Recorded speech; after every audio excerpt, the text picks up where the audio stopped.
Bom, vamos falar de esporte. Seleção de vôlei masculina e feminina vem de campanhas fortes na Liga das Nações, com elencos renovados. Quais são os principais desafios pensando no Mundial que acontece agora em agosto e setembro? Maravilha. Eu venho sempre para falar de futebol. Hoje eu vim para falar de esportes olímpicos, que são, na verdade, a minha paixão, né? Ah, é? E aí você estava falando da Copa da seleção feminina. Você é atleta também? Não, hoje não, né? Mas eu sou uma entusiasta. Fui para a Olimpíada de Paris ano passado. Então, enfim. Incrível. E aí você estava comentando sobre a seleção feminina de futebol e elas são as primeiras brasileiras classificadas para a Olimpíada de Los Angeles, de 28, né? Então é um Por conta da vitória. Isso, por chegarem na final da Copa América e ganharem, né? Mas só de terem chegado na final já são o primeiro time do Brasil classificado para a Olimpíada. Que incrível. E aí agora você estava falando do vôlei, o Brasil teve ótimo desempenho na Liga das Nações, agora que acabou semana passada. Feminino retrasada foi medalhista de prata e perdeu para a Itália, que é a favorita. A Itália é a atual campeã olímpica, é o time a ser batido, é um time muito difícil, tem uma oposta muito boa, tem uma líbero que é a melhor do mundo, então é o time a ser batido. Mas é interessante que o Brasil conseguiu essa medalha de prata, veio do bronze na Olimpíada, porque é uma seleção muito renovada, né? O Zé Roberto Guimarães está sempre tendo que renovar o time, muitas jogadoras que foram para a Olimpíada já abriram mão, não quiseram participar da Liga das Nações, algumas já disseram que não vão continuar nem para o Mundial, que começa o mês que vem. Então, assim, é uma seleção muito renovada e ainda assim conquistou uma medalha. E jogando muito bem, contra adversários muito fortes, então é um sucesso. Assim. E a seleção masculina conseguiu bronze contra uma surpreendente Eslovênia na disputa do bronze, no terceiro lugar. É um time muito renovado também, a seleção do Bernardinho, que vinha de uma campanha muito instável em outros campeonatos, mas na Liga das Nações só perdeu 2 jogos, inclusive o da semifinal, quando perdeu para a Polônia, que acabou se sagrando campeão. Então, assim, é um time também muito renovado, tem menos expectativas do que o feminino, mas o Bernardinho é um técnico incrível, né? Super então, campeão. tudo que ele faz, a gente já pode confiar que venha um bom resultado aí. Então, o Mundial feminino começa no final de agosto, na Tailândia, e o Mundial masculino começa em setembro, nas Filipinas, e o Brasil, no feminino, eu aposto numa medalha, o masculino, se a gente chegar ali no pódio, já é uma grande conquista. Ventos fortíssimos a favor aqui do Brasil, ventos de polpa, e a gente também teve ouro inédito na etapa de Milão, da Copa do Mundo de Ginástica Rítmica.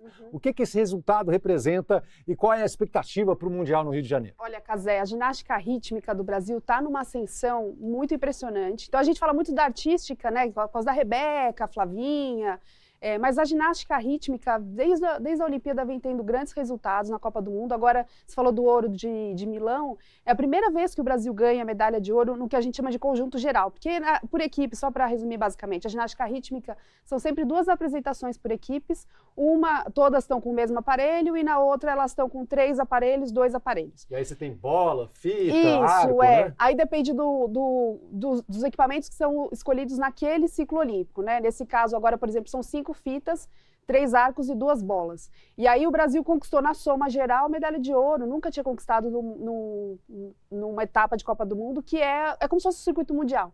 Então, é um grande resultado. E agora, dia 20 de agosto, começa o Mundial de Ginástica Rítmica aqui no Brasil. Também é a primeira vez que o Brasil recebe essa competição. Vai ser no Rio de Janeiro. O Brasil é muito candidato à medalha. A gente não tem hoje a Rússia disputando, porque a Rússia está alijada das grandes competições esportivas por causa da guerra, né, contra a Ucrânia.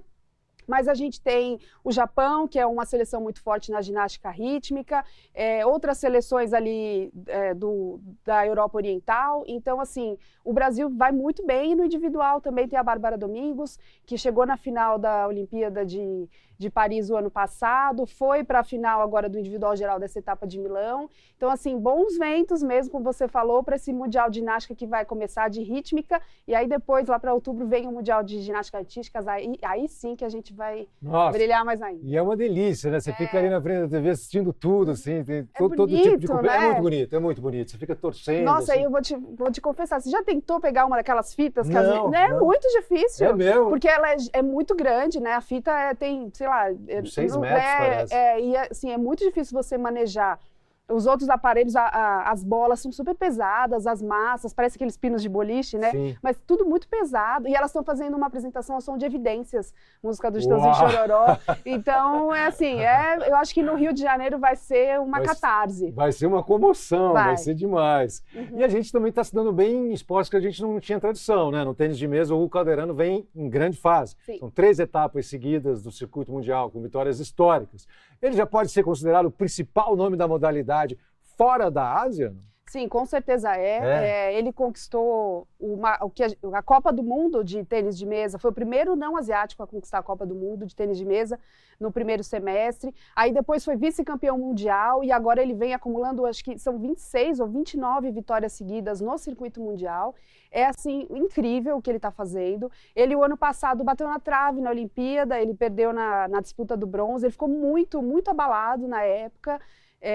E assim, eu acho que ele fez essa volta por cima, então ficou muito sentido ali, mas ele vem com uma temporada muito forte. O ano que vem o Campeonato Mundial é no Brasil. Jura? Exatamente. Então, assim, você perguntou se ele é o não asiático, a grande sensação, ele é. E ele é um cara que, assim, para 2028 o Brasil pode apostar também que ele vai trazer bons frutos pra gente até lá e na Olimpíada de Los Angeles, acho que também. Essa decisão no Campeonato Mundial que você falou que ele perdeu, eu vi, né? E tinha visto ele ganhando também a vaga nessa final. E é impressionante, né? Você fica, os efeitos que eles dão, as pessoas não conseguem nem entender direito como é que responde uma bola daquela. E a gente brinca, é ping-pong, né? Mas é um esforço físico que eles fazem, é um cansaço, assim, é muito impressionante, é muito difícil mesmo. É enorme, é impressionante mesmo. Você fica, uau! E como é um esporte assim meio próximo, né? Todo mundo já jogou ping-pong uma vez na vida, você fala, porra, não é possível que a pessoa consiga fazer aquelas coisas. Realmente parece de outro mundo. E o tênis, que não é de mesa, o tênis de quadra, né? A gente tem João Fonseca ainda ali oscilando um pouco, mas continua sendo visto como uma das grandes promessas. O que significa para ele disputar agora o Masters 1000, que fala? Masters 1000 de Cincinnati e o US Open. E aí, como eu estou vendo que esses campeonatos americanos, vai conseguir o visto? Como é que fica? Porque a gente ele fica entrou. preocupado. Hoje ele já entrou, já está lá. Ele entrou, ele teve no mês passado, ele teve um problema, inclusive, né? Ele foi impedido de entrar por causa de uma restrição, porque ele tinha ido para Cuba antes, enfim, a lei de imigração dos Estados Unidos está meio complexa agora. Mas ele entrou, e hoje, inclusive, ele estreou em Cincinnati, ele perdeu o primeiro set para um chinês, mas ele conseguiu virar, ganhou a primeira rodada, então, assim, já deu aquela aliviada. Ele vinha de um resultado negativo no outro campeonato, que ele não tinha passado da primeira fase, mas, assim, é um jogador muito jovem, né? Então, é natural que tenha esses momentos de instabilidade, é muita pressão, ele mesmo já falou sobre isso. A Bia Haddad, que é mais velha, mais experiente, já comentou sobre isso também no circuito feminino. Então, do João, é muito natural que ele tenha essa irregularidade. Sim. Mas ele foi hoje muito bem no Masters de Cincinnati, conseguiu uma virada. Depois de perder o primeiro set, ele deu uma deslanchada. E assim, no US Open, ele não está entre os favoritos, embora ele seja o número 49 do mundo, já está entre os 50 primeiros. Mas ele chega com destaque. Ele foi, inclusive, convidado para participar de um evento de abertura no Aberto dos Estados Unidos, que acontece, que é muito seleto, assim, só para grandes estrelas. E ele foi convidado, ele vai ser o mais jovem a participar. Não tenho muita certeza se ele é o primeiro brasileiro, mas imagino que sim. Então, é muito legal. Tem Venus Williams, sabe? André Agassi, são grandes nomes do tênis mundial, alguns já aposentados, a Venus está voltando. Então, assim, ele está reconhecido, o Novak Djokovic já falou sobre ele, tenistas... Ele tem um estilo de jogo que impressiona, exatamente, né? Muito potente, sabe? Muito forte, mas é isso, é muito jovem. Então, a gente tem que ter... O brasileiro sempre... dá aquela pressionada, né? A gente quer ídolo. O brasileiro não tem paciência, é perfeito isso que você falou. Mas o João, acho que no Masters 1000 é um esquenta para o Aberto dos Estados Unidos, que começa no fim do mês. E acho que ele vai subir mais um pouquinho no ranking até o final da temporada. O brasileiro não suporta, né? É impressionante. Eu estava vendo ontem o jogo do Corinthians com o Palmeiras e a torcida do Palmeiras caindo em cima do Abel, caindo em cima de todo mundo. E os caras falando, pô, mas o cara ganhou 10 campeonatos, o cara botou o Palmeiras... Mas não quer saber, tá perdendo, perdeu ali a vaga, e os caras metem um louco mesmo, né? É muito impressionante. Ontem foi isso que a torcida fez no Allianz Parque, primeiro xingando a Leila, tem toda uma questão de misoginia e machismo, né, no futebol, mas depois xingando o Abel, que é um técnico técnico super vencedor, o maior técnico, o técnico mais vencedor do Palmeiras. Sim. Tá desde 2020 ganhando título atrás de título. Ele aplaudindo ficaram mal ali as acostumados. vaias. Depois ele disse que não estava sendo irônico, né? Mas ele estava, eu acho que ele estava. Eu acho que sim. Bom, e mesmo fora do circuito olímpico, o Brasil também está se destacando, por exemplo, na Fórmula 1. A gente ficou um tempão aí sem ter ninguém. Gabriel Bortoleto vem chamando a atenção. Como é que você enxerga o crescimento e o potencial dele nessa categoria que ano que vem volta para a TV Globo? Né? Sim, volta para a TV Globo. O Gabriel é uma grande surpresa, né? Assim, na verdade. Sexto lugar, isso nem jamais surpresa imaginar. Eu digo porque ele tem um carro ruim, né? Mas ele é campeão da Fórmula 2, da F2, da F3 nos anos anteriores. Esse é o ano de estreia dele na Fórmula 1. Agora ele conquistou o 6º lugar na Hungria. Ele foi eleito o melhor piloto da corrida, né? Tudo bem que é uma eleição aberta, né? De voto público, mas mesmo assim tem um impacto muito forte. Ele já foi elogiado pelo chefe da equipe, pelo companheiro de equipe. Então, assim, ainda a temporada que vem ele ainda está com o mesmo carro, né? A equipe muda de nome, mas o motor continua enfim, a montagem ali continua a mesma. Mas ele é um nome que eu acho que vai ser interessante para a Globo ano que vem também, sabe?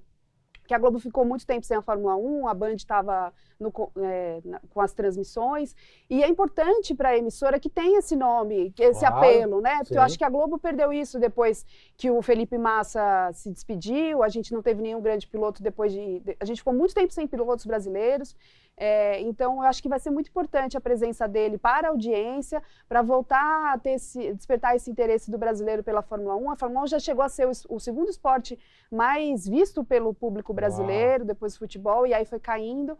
Então, eu acho que o ano que vem a Globo não dá ponto sem nó, né? A gente sabe. E tem um motivo ali. Acho que o Bortoleto vai trazer uma audiência boa. Sim, e o brasileiro tem que ser brasileiros tem que ser com calma com o menino, né? Você vê só o que está acontecendo com o Lewis Hamilton, né? O cara 7 vezes campeão, está se sentindo um inútil. Ele falou, I'm useless, dentro da Ferrari, né? Assim, como mudou a regra, os carros, a construção, você coloca limitações, pronto, a pessoa já não consegue. Não é todo carro é igual. Pilotar uma Ferrari é diferente de pilotar uma Mercedes, né? Sim, com certeza. E o ajuste do carro faz muita diferença. Tanto que, assim, um ano a Ferrari está muito bem, no outro ano a Mercedes está muito bem. É diferente um pouco do futebol, que o nome já faz muita diferença, a camisa já tem um peso, né? Hoje em dia, na Fórmula 1, as escuderias, o peso do nome, Ferrari, já não diz tanta coisa, né? Se o motor não equivale às outras escuderias, não faz muita diferença, né? Sim, mas você vê agora, a Red Bull também está com problema, né? Demitiram o Horner lá, o Verstappen talvez saia, enfim, essa confusão toda. Quer dizer, isso é bom para a Fórmula 1 também, porque não dá para você ficar vendo, né, sempre as mesmas pessoas ganhando, sempre as mesmas equipes.